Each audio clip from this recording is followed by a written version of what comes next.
Hello, it is Wednesday. It is the 2nd of August 2023, and I hope you're all well. Come away for a little bit of a break.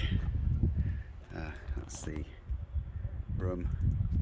This is my mum's other half's cottage down here in Bosham. That's Bosham Harbour up there. Beautiful, absolutely beautiful. And it's finally stopped raining. Look at that little bit of rippleage up there, though, I must say. Just looking a bit harpy. Anyway, I'll come out of a fag, make a quick video. So, been to Goodwood today. A bit of racing. I lost some money, but hey, I don't gabble very much. Well, hardly ever actually, so well, fuck it. Just let your hair down once in a while and don't worry about it, you know.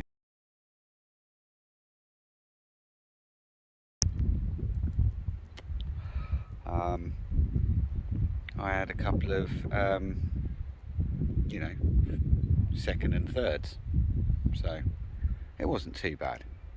It's not like I completely lost every race, but I betted on all of the races actually, all 7. Lovely day out, really nice day out with my mum and her other half. But the reason why I'm making this video is this morning, before we left, and the tide was coming in, because this actually completely floods all around here, completely floods, and it actually goes up around this area. Actually becomes a little bit like an island, and you can get sort of trapped in here if the tide's too high. But yeah, I watched a little video before we left. Oh yeah, and it was by David Curtin, and it was about 13 countries that have decided to sign up to this methane agreement. Thankfully the UK isn't one of them, but Germany and the Netherlands and Poland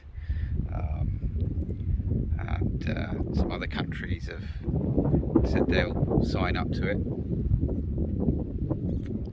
which is obviously, no one denies that methane is certainly it is a greenhouse gas, but it is released from the ground naturally, and obviously cows, and that's the focus.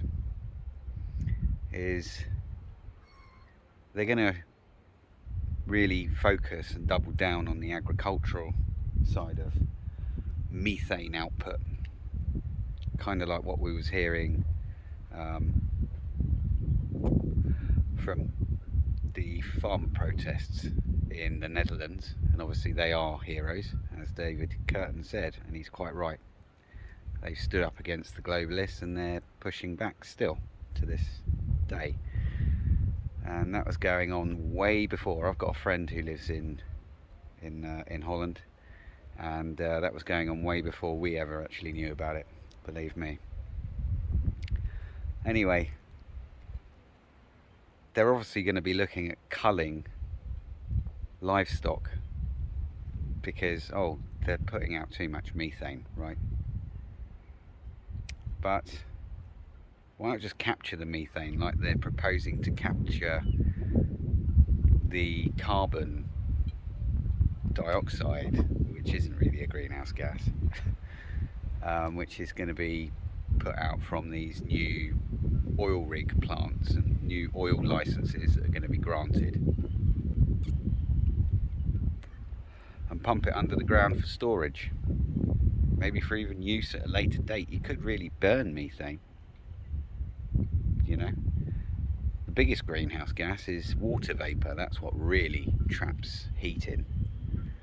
when you have a cloudy night, you'll know that the temperatures don't really drop below very low figures at all, even during the winter months. But the UN has predicted these up and coming famines, and they've been making these predictions for about a year and a half or so. And isn't that going to be the trigger for food famine? I will leave a link to the video, get it shared. David Curtin's only got like 20,000 subscribers. I say only, it's a hell of a lot more than me, but I don't probably put enough work into my channel. But yeah, 20,000 subscribers. Get that video watched, have a listen to what's going on, and get it shared, because no farmers, no food, and then we'll be just left with, you know, eating crickets and bugs, or lab-grown meat, which is completely unethical, whilst the global elite probably feast down on, you know, your rare beef steaks and stuff like that. We've got to push back against this, because they want to starve us to death. And well, I'm not up for that. I'll be going home tomorrow, so I'll make another video tomorrow. And yeah, you take care, and I'll see you in the next one.